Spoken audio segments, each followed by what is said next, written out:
Bueno, buenas tardes. Vamos a empezar en honor a la hora y a la asistencia de los que ya están presentes.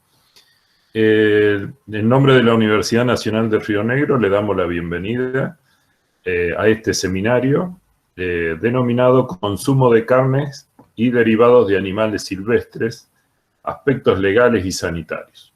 Como ustedes saben, el consumo de animales silvestres como fuente de alimento regular para subsistencia o bajo la denominación gourmet está fuertemente arraigado en diversas regiones de la Argentina. En este contexto, el conocimiento de la zoonosis es la principal herramienta para la promoción de la salud. Este seminario tuvo un poco el origen en diálogo de los docentes Sergio Abate y Marina Winter con el licenciado Francisco Ventura, titular de la Fundación Cocina Patagónica, que coincidían, ¿no es cierto?, en la importancia de tratar este tema a los efectos de mejorar ese vínculo o esa relación que hay entre el consumo de este tipo de carne y la salud de las personas.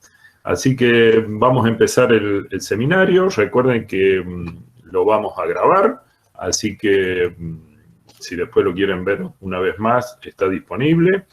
Yo enseguida voy a dejar mi número de teléfono por si en algún momento salen por cualquier circunstancia y me quieren mandar un mensaje para volverlos a conectar, no hay problema. Y también, si ustedes quieren hacer algún tipo de pregunta, las vamos recibiendo en el chat, así no se juntan las mismas preguntas, ¿no? Y nosotros podemos ir sintetizando y después al final del seminario hacemos ese bloque de preguntas todas juntas. Bueno, les voy a presentar... Bueno, antes de pasar a la presentación de los disertantes, quería decirles que también han adherido a este seminario la Escuela de Producción, Tecnología y Ambiente de la sede atlántica de la Universidad Nacional de Río Negro, las carreras de Ambiente, las carreras de Ingeniería Agronómica y el Colegio de Ingenieros Agrónomos de la provincia de Río Negro, que han destacado la importancia de realizar este evento. Los disertantes, Marina Winter es licenciada en Biología, es doctora en Parasitología de la Universidad Nacional de Buenos Aires, actualmente es becaria postdoctoral de CONICET y docente de la Universidad Nacional de Río Negro en la sede atlántica. Su área de investigación corresponde a la parasitosis y otros agentes patógenos en la fauna silvestre en la Patagonia Noreste. Pertenece al Centro de Investigación y Transferencia de Río Negro, unidad de codependencia del CONICET y la Universidad Nacional de Río Negro. Por otro lado, tenemos a Sergio Abate, que es veterinario con orientación en bromatología y salud pública. Es doctor también de la Universidad Nacional de Buenos Aires en el área de microbiología. Tiene 25 años de experiencia en docencia e investigación orientada a la microbiología animal y diagnóstico de laboratorio. Actualmente es docente e investigador de la Universidad Nacional de Río Negro, donde es responsable del laboratorio de zoonosis. Pertenece también al Centro de Investigación y Transferencia de Río Negro, unidad de codependencia del CONICET y la universidad. En primer lugar, dará comienzo Marina para hablarnos de algunos aspectos legales a tener en cuenta antes del consumo de carnes y derivados de animales silvestres. Luego, entre ambos, nos hablarán del aspecto sanitario, principales bacterias, virus y parásitos que se pueden transmitir desde la faena hasta el consumo. Finalmente nos contarán algunos de los resultados de su trabajo que llevan adelante desde el año 2017 en nuestra región. Así que agradecemos la participación de todos ustedes, le damos el lugar a Marina y esperamos las preguntas a través del chat. Muchas gracias.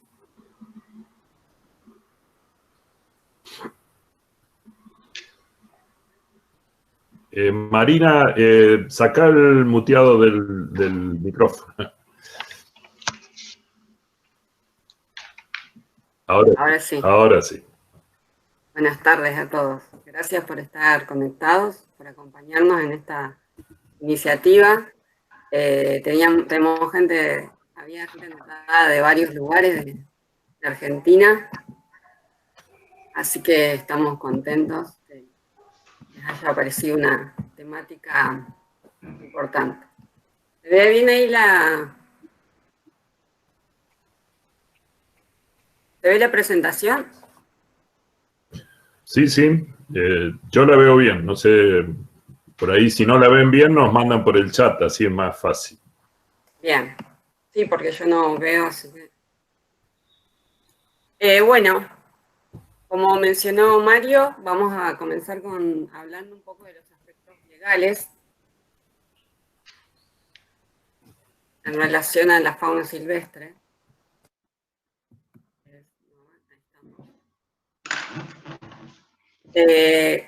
No sé si todos están en conocimiento, pero la fauna silvestre está protegida por leyes nacionales y provinciales.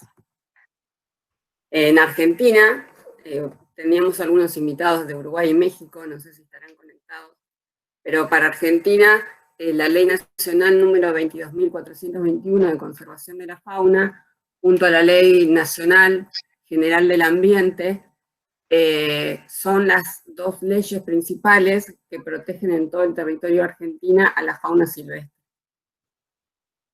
Como es un país federal, a su vez cada provincia tiene una ley que hace hincapié también en la fauna silvestre. ¿Qué entendemos por un animal silvestre? Un animal silvestre es todo aquel animal que ha evolucionado independientemente del hombre, a diferencia de los que conocemos como animales domésticos, que tienen un proceso de selección de la mano del hombre. Hay que remarcar que un animal silvestre que se encuentra en cautiverio continúa siendo silvestre. Hay que saber diferenciar entre un animal domesticado y un animal amansado. Un animal silvestre que está amansado continúa siendo silvestre. O sea que continúan bajo la protección de estas leyes. Nosotros estamos en Viedma, estamos a la provincia de Río Negro. En la provincia de Río Negro la ley que protege a la fauna silvestre es la 2056. Ahora, ¿por qué hay algunas especies silvestres que se pueden cazar, que se pueden consumir, que se pueden comercializar y otras que no? La principal diferencia es saber diferenciar entre qué es una especie silvestre nativa, la fauna nativa, y la fauna silvestre exótica.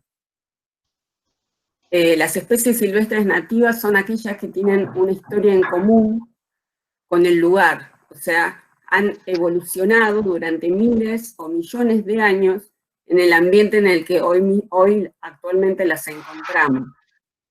Por el contrario, las especies silvestres exóticas o introducidas, que también se llama, son ellas que el hombre ha traído intencionalmente o a veces ingresan accidentalmente por acciones vinculadas generalmente al hombre.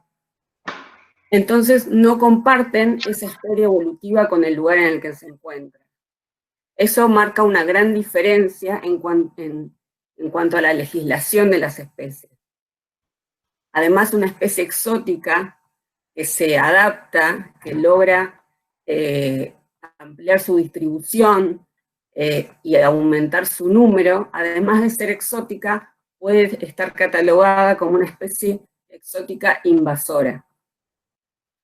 En general, las especies exóticas están permitidas cazar por esta característica de no tener una historia evolutiva común con la región, con las provincias o digamos, a nivel país. En estas fotos hay un juego, 7 fotos, y el título es que es importante conocer, como les mencionaba antes, y reconocer el alcance de las leyes y su regulación para las especies exóticas y para las especies nativas. con estas fotos podemos hacer el ejercicio, ustedes pueden hacer el ejercicio de si saben identificar cuáles son especies nativas y cuáles son especies exóticas, porque a veces partimos de ese desconocimiento. Acá yo les pongo los nombres, no sé si todos pudieron identificarlos, y acá aparece si son nativos o exóticos. Como dos especies nativas cuya caza está permitida en todo el territorio argentino donde se encuentran presentes, el ciervo dama y el jabalí. El resto de las especies del set de fotografías son especies nativas. Y a propósito está puesta esta foto de los huevos de ñandú.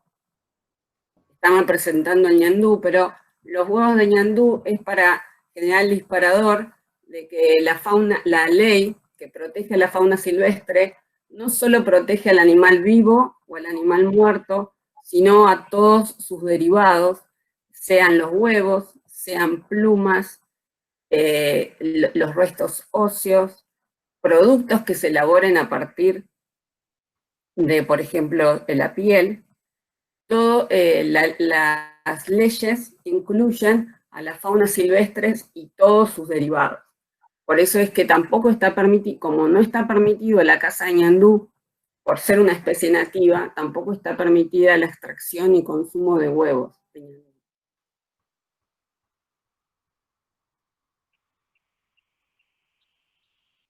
Bien.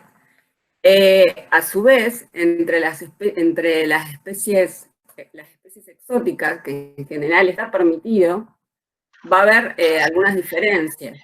De acuerdo a la especie, va a haber diferencias de modalidad que está permitida, y va a haber diferencias a la hora de sacar un permiso, dependiendo cuál es el objetivo de la caza. Esto funciona en la provincia de Río Negro, pero más o menos es en todas las provincias parecidas. Se saca una licencia, un permiso de caza. La licencia o el permiso de caza puede ser para caza mayor, caza menor, de acuerdo a las especies. Puede ser una caza deportiva, y a diferencia de una licencia o un permiso para caza comercial. El permiso de caza comercial, que tiene otras exigencias, te permite comercializar las presas de caza. También es importante conocer que para el traslado fuera de una provincia, de una pieza de caza, por más que esté con permiso incluido, hay que abonar una tasa por guía de tránsito para sacar cualquier elemento, el animal muerto o ya despostado. Se abona una guía de tránsito en todas las provincias. Como siempre, seguramente algunos de ustedes estarán pensando, hay en general diferencias entre las provincias, cada una, por ejemplo, diferencias más sutiles como los periodos en los que está permitido cazar, la cantidad de piezas que está permitida obtener, la cantidad de personas que pueden participar en esa cacería y la modalidad de caza. Después hay excepciones y hay contradicciones. A veces aparecen contradicciones donde una provincia está protegiendo una especie y hay otra provincia que no. Toda esta legislación, que además es dinámica, año tras año puede haber cambios, por lo tanto, quien se dedica a la actividad debe como estar un poco en tema. Además, una vez que alguien saca un permiso de caza, el permiso dice que uno conoce la reglamentación y sabe identificar las especies. Esta diapositiva, nos gustó la idea de traer esto que pasó hace poco en la televisión argentina, un programa de cocina donde la propuesta del día era cocinar un plato típico de la provincia de Río Negro, y hablaban de que iban a hacer una mara. Primero utilizaron el nombre mara, en el graph se observa que utilizan el nombre liebre, quizás por desconocimiento, por ignorar que se trata de dos especies distintas, con regulación distinta. Una es nativa, como la mara, cuya caza, comercialización y consumo está totalmente prohibida, y la otra, la liebre, que se puede hacer referencia a la liebre europea, es una especie exótica cuya caza está regulada. Esta es la mara. Se la puede llegar a confundir con una liebre para el que no le ha prestado atención. Y quizá el programa ha actuado con la impunidad de pensar que no va a haber ninguna sanción al respecto. Las leyes, el incumplimiento de la Ley Nacional de Fauna y las leyes provinciales llevan a una multa. Las multas tienen un valor que se varían de acuerdo al animal y van variando de acuerdo a la cantidad de animales. Bien, esto era para iniciar con los aspectos legales. Lo fundamental es saber qué especies está permitida la caza y la comercialización. Si uno es consumidor, saber si quien obtuvo el animal tiene esos permisos, tiene ese permiso para cazarla y para comercializarla. Le voy a dar paso a Sergio.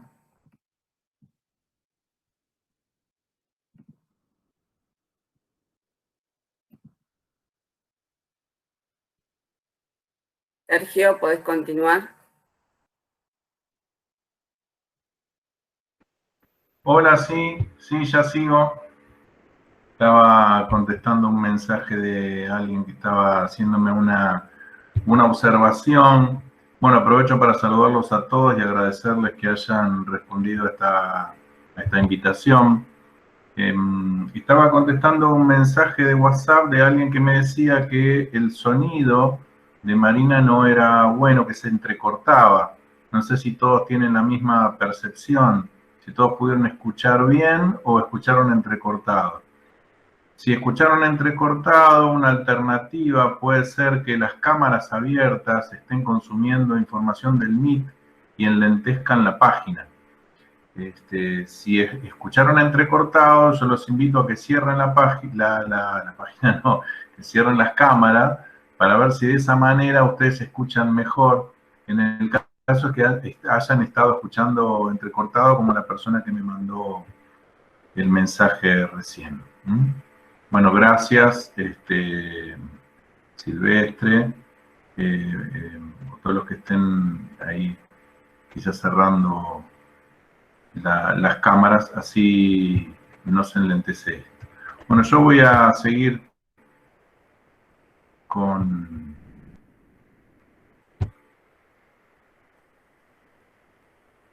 la charla. A ver.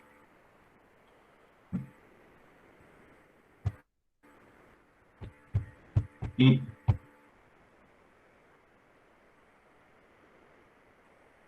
bien, agradecería si alguno me confirma con un micrófono abierto que esté viendo bien la imagen, porque yo no tengo posibilidad de saberlo.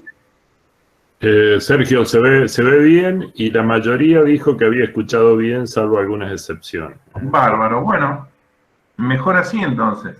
Quizás es la red de cada caso particular. Bien, entonces continuamos sin inconveniente. Bueno, yo les quería contar algunas cuestiones sobre los aspectos sanitarios que tienen que ver con los riesgos del consumo de carne silvestre. Las enfermedades infecciosas están producidas por microorganismos. Esos microorganismos son virus, bacterias, parásitos, también hay hongos, que ahí no están en la imagen, pero no importa. Sería importante recordar, para quien no lo tiene presente, que la mayoría de los microorganismos no son patógenos, son benéficos, y algunos pocos de esos microorganismos tienen la capacidad de generar daño. Y cada especie animal en su ecosistema, incluso cada planta, ha evolucionado con un grupo de microorganismos con los cuales se encuentra medianamente en equilibrio. Podemos imaginarnos ecosistemas silvestres, donde hay especies silvestres que están con sus microorganismos en equilibrio, o más o menos en equilibrio, y el ecosistema donde vive el ser humano, que ha sido modificado a lo largo de muchos años, y el ser humano también vive medianamente en equilibrio con sus microorganismos. Hay microorganismos patógenos del ser humano que le generan enfermedades, pero el sistema inmunológico a través de generaciones ha evolucionado más o menos para controlar a esos microorganismos patógenos. Los problemas epidemiológicos graves ocurren cuando microorganismos que evolucionaron en un ecosistema pasan al otro ecosistema, es decir, microorganismos que están más o menos en equilibrio con la fauna silvestre, saltan al ambiente donde vive el ser humano. Y un ejemplo lo tenemos con el HIV, el SIDA, un ejemplo lo tenemos con el ébola, un ejemplo lo tenemos con el coronavirus que nos tiene a todos con el tapaboca y con los desinfectantes. Ya ha afectado, yo bajé la cifra hace 2 días que estaba terminando de armar esta presentación, 23 millones de personas en el mundo afectadas con más de 800.000 muertos. 800.000 muertos equivalen más o menos a la población total de la provincia de Río Negro más la de Tierra del Fuego, o la población de Chubut más la de Santa Cruz. Toda esa gente muerta por este virus, que estaba en equilibrio en un ambiente silvestre, y al pasar al ser humano, como el ser humano no evolucionó con ese microorganismo, el sistema inmune no responde bien, y bueno, resultan altamente contagiosos, de gran difusión, y a veces con alguna capacidad de generar daño más grave que otra. En el caso del coronavirus no es un virus tan virulento, sin embargo, ya se ha llevado 800.000 muertes, ¿no? Y otro dato que quería remarcar es que el 60% de las enfermedades infecciosas que afectan al ser humano proviene de los animales.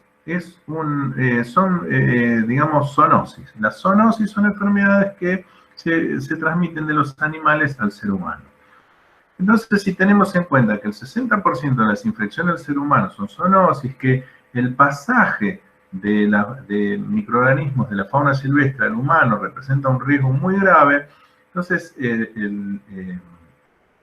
enfrentarnos a la situación de consumo de carne de fauna silvestre lo tenemos que tomar con un poquito más de seriedad de la que usualmente la suele tomar el común de la gente. Me refiero a que hoy cualquiera puede ingresar a una página de Facebook de comercialización y puede encontrar que se vende carne o derivados de fauna silvestre sin ningún tipo de control sanitario ni ningún tipo de aseguramiento de esa inocuidad, ¿no?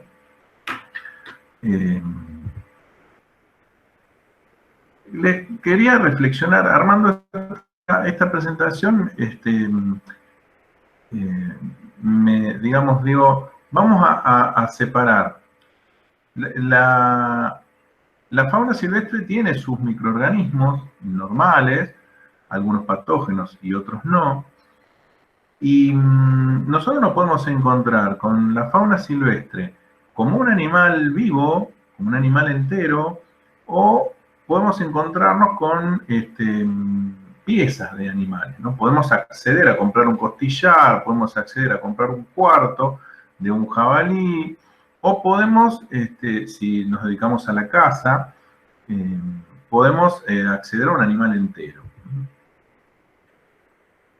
Yo voy a hablar ahora de un par de diapositivas, no muchas, que tienen que ver con el animal entero. Después Marina va a hablar sobre los riesgos sanitarios de las piezas de animales una vez que el animal ha sido faenado, que ha sido despostado, eviscerado y trozado. Lo que estuve así pensando como para resaltar, ¿no? la gravedad o la seriedad del consumo de carne de fauna silvestre. En el circuito formal de carne, me refiero al consumo de ganado, los animales provienen de campos en los que, como esos animales tienen un valor, es el capital de un productor, son cuidados, más o menos cuidados, en algunos casos más cuidados que en otros, pero el productor contrata un veterinario, el veterinario controla enfermedades. Cuando hay enfermedades en un rodeo, se trata de identificar a los animales enfermos y eliminarlos. Hay planes sanitarios obligatorios del SENASA, hay planes de vacunación que son obligatorios, como el plan de vacunación de brucelosis. Los animales están generalmente en establecimientos delimitados, es decir, no tienen libre circulación. En el caso en que hubiese un foco de alguna enfermedad, teóricamente quedaría restringida a ese establecimiento. Cada vez que se tiene que mover un animal de un campo al otro, para subirlo a un camión y trasladarlo, hay que hacer un trámite al SENASA. SENASA controla las caravanas, que esos animales realmente no tengan enfermedades transmisibles que estén bajo estos programas oficiales. Es decir, el circuito de carne formal tiene cierto control en origen. Si comparamos esto con la fauna silvestre, es todo lo contrario. No sé si es necesario que haga una lista de todo lo contrario que mencioné recién. Los animales tienen libre circulación, nadie los controla. En el caso en que haya un animal que esté infectado, va a contagiar al resto. Si un animal tiene una enfermedad infecto-contagiosa y se muere, va a ser el alimento de animales carroñeros, como el cabalí, como el peludo, y se va a perpetuar ese patógeno circulante, ¿no? Volvamos a los animales del circuito formal. Esos animales del circuito formal que están controlados en origen son faenados en un frigorífico, donde están controlados por personal calificado y aparte la faena ocurre con ciertos niveles de bioseguridad. Acá hay una foto que tomé en un frigorífico de la provincia de Río Negro. Se ve la mano de un operario que tiene un guante de látex y por arriba un guante de acero inoxidable que protege contra heridas de cuchillo, ¿no? O sea, hay niveles de control y esa persona, gracias a que tiene ese nivel de protección, puede estar mostrando un linfonódulo afectado de tuberculosis, del cual esa persona se está protegiendo de esa posible infección con lo que está mostrando. Está mostrando una lesión de una bacteria que es contagiosa, ¿no? Esa faena ocurre bajo condiciones de control, condiciones de bioseguridad, y tiene como objetivo identificar aquellas carnes que son riesgosas y sacarlas de la circulación, ¿no? Destruirlas. Bueno, en el circuito de la fauna silvestre ocurre todo lo contrario, como dijimos, no hay ni faena controlada ni bioseguridad. Entonces, lo que voy a hablar ahora va a ser de dos aspectos que son importantes cuando hablamos de manipulación del animal entero. Una es de los riesgos que vamos a correr cuando estemos despostando un animal, cuando estemos eviscerando un animal, pero esa es la que puede ser como el aspecto negativo, ¿no? Los riesgos que tenemos de infección. No estamos hablando de consumir el animal, simplemente estamos hablando de manipular. El hecho de manipular un animal silvestre nos expone a riesgo de algunas enfermedades, aunque no consumamos esa carne. Pero por otro lado, un aspecto muy positivo, y es que vamos a tener información sobre el estado sanitario, información de la que vamos a carecer en el caso en que compremos una pieza de carne ya cortada. Si yo compro un cuarto de jabalí, me falta un montón de información sobre cómo era el estado sanitario de ese jabalí para ver si ese cuarto es inocuo o no es inocuo. Entonces vamos a llamar a esta diapositiva: faenar animales silvestres tiene más riesgos sanitarios que faenar ganado, como cierre de esta imagen. Entonces dijimos, vamos a manipular un animal entero, tenemos el aspecto del riesgo de algunas enfermedades que podemos contraer y por el otro lado el beneficio de saber cómo estaba ese animal. Con respecto a los riesgos, tenemos que hablar de bioseguridad. Bioseguridad es un concepto que se refiere a tratar de minimizar los riesgos que implica la posibilidad de exponerse ante agentes infecciosos. Bueno, ahora con esto del coronavirus todos estamos con el tapabocas. Yo lo que voy a mostrar son imágenes que van a representar aquellas medidas que tendríamos que tomar como mínimo para minimizar los riesgos de infección al manipular animales silvestres para consumo de carnes. Dentro de la temática de bioseguridad tendremos que mencionar que las enfermedades infectocontagiosas ingresan a la persona o al animal que se va a infectar, ingresan por lo que se llaman puertas de entrada. Una puerta de entrada es la vía oral o la vía faríngea, para eso está el tapaboca. Existen dos intereses en un tapaboca o en un barbijo que nos tape la boca y los orificios nasales. Un interés es que el tapaboca o el barbijo filtre a los patógenos, los retenga, con una máxima eficiencia. Fíjense que en la imagen que hay ahí no es un barbijo de máxima eficiencia o de eficiencia microbiológica, sino es simplemente un tapaboca. Y lo que yo estoy planteando, que para la faena de fauna silvestre se use un tapaboca. Ese tapaboca tiene que ver con tratar de contener la puerta de entrada oral y faríngea por salpicaduras. Si estamos manipulando un animal silvestre y nos salpicamos con sangre, con algún fluido, cortamos la vejiga y no nos salpica algo de orina, o simplemente tenemos las manos contaminadas y tenemos un reflejo de rascarnos la boca, la nariz, un acto reflejo que como es reflejo no está planificado, no es consciente, podemos llevarnos ese microorganismo a esa puerta de entrada. La presencia de un barbijo o de un tapaboca no es nada privativo y es bastante eficiente para tratar de contener esa puerta de entrada. La segunda es el uso de guantes. Los guantes, por si llegamos a tener alguna lastimadura en la mano, o para que cuando terminemos de trabajar nos saquemos los guantes y los podamos neutralizar y de esa manera proteger a la mano. La cuestión es que cuando nosotros vamos a abrir un animal para eviscerarlo, no sabemos en qué estado está adentro. La mayoría de las veces quizás no tiene ninguna enfermedad infectocontagiosa grave, pero no sabemos si nos vamos a encontrar con un animal con alguna enfermedad, con alguna infección que puede representar un riesgo de zoonosis. Entonces, como no sabemos con qué nos vamos a encontrar, la idea es tratar de afrontar ese acto de faena con las mayores medidas de bioseguridad. La tercera, bueno, la puerta de entrada ocular. En la primera foto, ahí se ve la persona tiene unos lentes.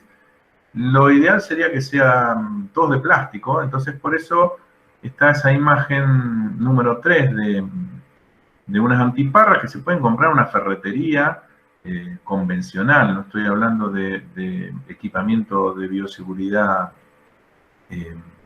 complejo. En la diapositiva que viene después, cuando vamos a hablar de desinfección, ahí se entiende por qué es el material plástico el de elección. Si no tenemos, bueno, uso los lentes. Los lentes tienen un armazón metálico y con algunos desinfectantes ese metal se puede deteriorar. Ese es el punto principal. También cuando estamos faenando un animal podemos tener salpicaduras en el calzado o en la ropa. Y lo que necesitamos es tener algún tipo de calzado y ropa que nosotros podamos desinfectar en el caso en que lo necesitemos sin mayores inconvenientes.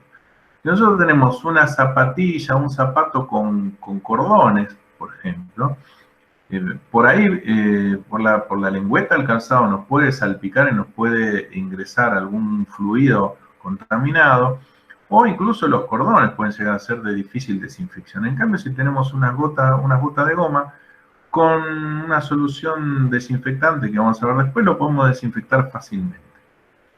Y el último punto que a veces ocurre y que hemos visto es el destino de los restos de una faena para alimentar animales domésticos. Y eso es digamos, una práctica bastante común y bastante cuestionable, porque en el caso en que el animal tuviese alguna enfermedad infectocontagiosa, se la transmitiríamos a nuestro animal de compañía, que después puede permanecer infectado de por vida y eliminando intermitentemente ese patógeno, lo cual nosotros nos podemos infectar 4 meses después, 5 meses después, 1 año después, 2 años después. Así que eso es una práctica que no debería ocurrir. Entonces vamos a llamar a esta imagen que al faenar animales silvestres tenemos que proteger las puertas de entrada de nuestro cuerpo del ingreso de posibles agentes infecciosos. Bueno, yo les había hablado de desinfección. También estaba, al momento de hacer esta presentación, estaba pensando en qué cosas podemos hablar en este marco de un seminario no de 1 hora y media, no más. Tenemos el tiempo acotado, pero qué cosas pueden llegar a ser útiles, ¿no? Y es útil hablar sobre desinfección, porque en el caso en que alguno de ustedes acceda a un animal entero, lo abra y encuentre que hay alguna lesión de la que vamos a mencionar después y tenga que desinfectar el cuchillo, la mesada, es importante saber con qué y cómo. Hay una lista importante de desinfectantes y no tenemos mucho tiempo para hablar de todos. Entonces, ante la posible contaminación o la presencia de riesgo que nosotros identifiquemos, yo voy a hablar de la lavandina o el hipoclorito de sodio. Se puede usar hidróxido de sodio, se pueden usar muchos desinfectantes, algunos están restringidos en el uso. Actualmente el cloroxilenol, que sería el Espadol, también está restringido a uso hospitalario por el coronavirus. Si yo lo quiero comprar, no me lo venden más en la farmacia, porque de la fábrica va directamente a uso hospitalario. Entonces, la lavandina es de uso corriente, es relativamente económico y sobre todo es eficiente para todos los microorganismos que podrían llegar a estar presentes en un animal silvestre que estamos manipulando para prepararlo para consumo. La lavandina común comercial se prepara de 25 gramos por litro. Hay otras formulaciones que dicen reforzada, fuerte. Yo voy para no marearlos, voy a basar esto en la concentración común, que es de 25 gramos por litro. Sería el 2,5% o sería equivalente a decir 25.000 partes por millón de hipoclorito de sodio. ¿Por qué hablamos de la concentración? Porque la vamos a diluir a distintas concentraciones según la necesidad que tengamos. Si tenemos que desinfectar un material orgánico puro, por ejemplo, si tenemos un material purulento, pus, que sale de un animal y que nos contamina una mesada de trabajo, bueno, tenemos que usar la lavandina bastante concentrada. La dilución sería 1 en 1 en agua. Agarro un vaso de lavandina, le agrego un vaso de agua y esa es la solución que necesito para neutralizar microorganismos patógenos en una matriz, en una materia orgánica. Ahora bien, si tengo que desinfectar una superficie o un elemento contaminado con algo de materia orgánica, pero que la mayoría de la superficie es inerte, por ejemplo, una mesada contaminada con un poco de materia orgánica, ahí la concentración de lavandina puede ser bastante más diluida. 1 en 4, un vaso de lavandina con 4 vasos de agua. Puede pasar que tenga que desinfectar superficies sin materia orgánica y que, es decir, que yo al ojo, a la inspección ocular, no encuentre nada de materia orgánica. No encuentro que salpicó nada de materia fecal, nada de sangre. Simplemente, pero los microorganismos pueden estar presentes, se volatilizan, se transmiten por el aire. Entonces, una superficie en la que yo no encuentro nada de materia orgánica, pero pudieron haber llegado microorganismos por microgotas, por ejemplo, una mesada donde estuve trabajando pero no hay materia orgánica, puedo usar lavandina en una parte de lavandina con 9 de agua, es decir, al 0,2%. Y la concentración más diluida, que es al 0,05%, que sería una parte de lavandina en 40 de agua, que es la que me sirve para desinfectar manos y la ropa. Entonces la imagen, la diapositiva anterior que yo puse dentro de la ropa de trabajo, una bombacha de campo, me refería a que si se me salpica la ropa con una materia orgánica de un animal que estoy manipulando y tiene aspecto raro, aspecto compatible con alguna enfermedad infectocontagiosa, yo tengo que desinfectar esa ropa. Y entonces si tengo una ropa de relativamente bajo costo, la puedo poner en lavandina, aunque sea 1 en 40, no es muy fuerte, pero la puedo poner sin ningún remordimiento. Si tengo una ropa más compleja, de un alto costo, quizás no la tengo, no la voy a poner en lavandina porque me da miedo que se me destiñe o lo que sea. Y si esa ropa contaminada va al lavarropa, con la ropa común, lo que voy a hacer es diseminar el microorganismo patógeno en el medio, con el resto de toda la ropa. Y después cuando la gente se use esa ropa o la manipule para colgarla en la soga, se exponga a un riesgo de contagio. Entonces, como nosotros no sabemos, repito, cuando vamos a abrir un animal para viscerar, no sabemos con qué nos vamos a encontrar, si nos salpicamos con algo, tenemos que tener la ropa adecuada para decir, me salpiqué, listo, va a lavandina. Para ropa, como la lavandina, 1 en 40. 1 en 40 y media hora y solución recientemente preparada. No puedo preparar la solución de lavandina, prepararme los bidones para 1 en 40 con una etiqueta para esto, 1 en 9 con una etiqueta para otra cosa, y los tengo ahí una semana, 10 días.